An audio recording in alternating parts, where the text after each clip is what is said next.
Good morning, my dear students.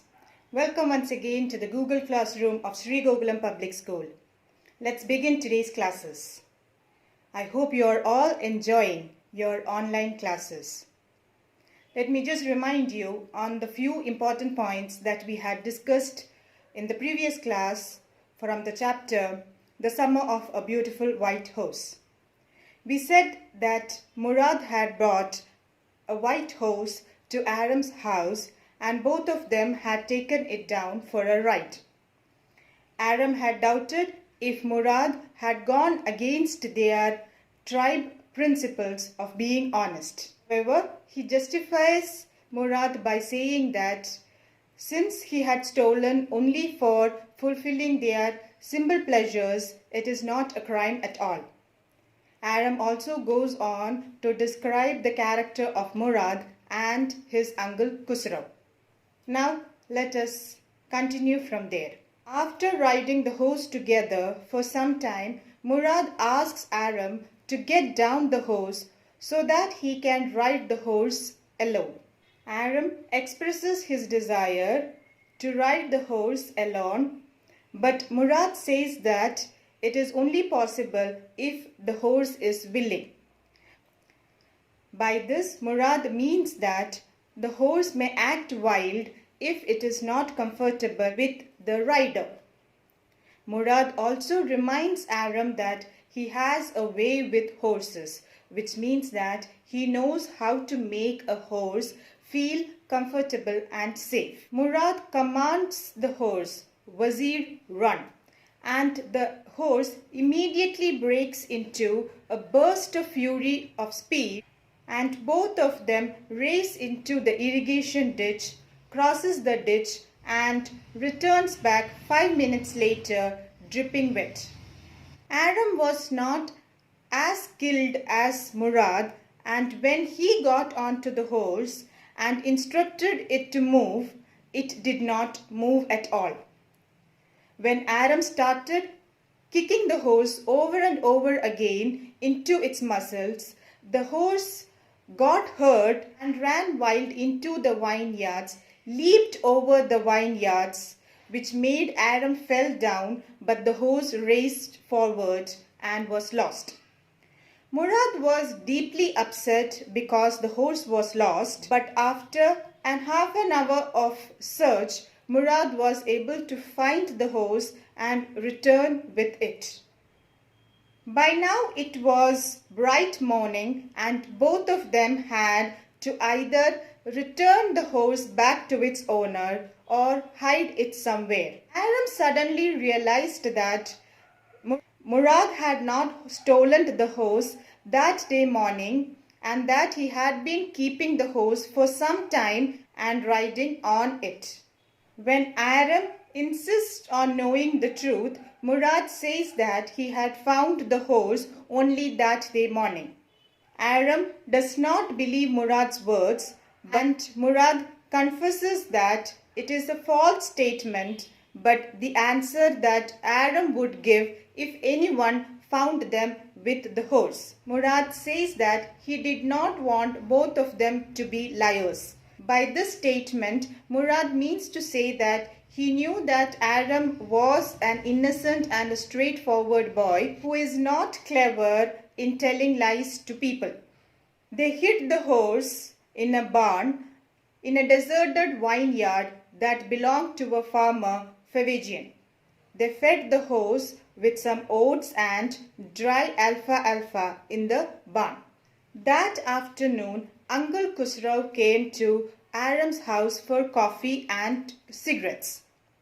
While Uncle Khusrau was sipping and smoking in the parlor means living room, they had another visitor. This was John Byro, an Azrarian farmer. John Byro smoked and very depressingly told Uncle Khusrau that his white horse has been lost since a month. Uncle Khusrau gets very irritated and yells at John Byro, telling that they have lost their homeland. What more damage can losing a horse cause? John Byro explains that his saray means horse carriage, is useless without a horse and that he had to walk 10 miles to home and this causes his legs to pain. Not only that, he has also paid $60 for the horse. However, Uncle Khusrau does not give any importance to all these complaints of John Byrow and yells at him, "Pay no attention." John Byrow leaves the house in anger. After hearing this conversation, Aram runs to Murad, who was tending a hurt wing of a young robin bird. Aram expresses his fear in being found out and also that he does not want the horse to be returned unless he has learned to ride it alone. Murad tells him that the horse would be returned back to its owner within 6 months. For the next 2 weeks, both the boys rode the horse every early morning.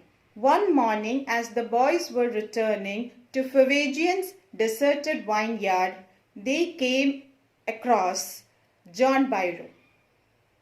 John Byrow was shocked to see the white horse with the boys. When asked its name, Murad gave a false name, My Heart. The farmer wanted to investigate the horse and he checked the mouth of the horse. Even though the farmer checked the horse and identified it as his own horse, John Byrow still did not believe that it is his own horse and said that it could be the twin of his horse. The reason for this John Byrow gives is that he knows that their tribe is known for honesty, so he confidently feels that the boys has not stolen the horse. However, the following morning, the boys returned the horse back to John Byrow by silently placing it into his barn in the early morning. The dogs in the barn did not bark at all after seeing the boys. From this, Aram understood that Murad has a natural way of dealing with the animals. He was always very kind and gentle with all animals. John Byrow very enthusiastically informs Aram's mother later that the horse has been returned. Not only that, the horse appears to be better in health and temperament. But the excitement of John Byrow is dismissed with Uncle Khusrau's yelling, "Pay no attention to it." With this we conclude the chapter. So dear children, what do you understand from this lesson? Yes, the lesson depicts on the theme of morality. One should keep their ethics foremost and very important in life. Every one of us goes through situations where we have to decide what is right and wrong. Most often, it is the wrong acts that would give us utmost pleasure and enjoyment. But as sensible and intelligent human beings, it is up to us to decide what is right and move along in the right path. So I hope, children, that all of you will learn from this lesson and act upon the right. Notes of this chapter is also attached. Test paper is given. Please attempt the test paper. Till we meet again, I hope you all stay safe and be happy. Thank you and have a nice day.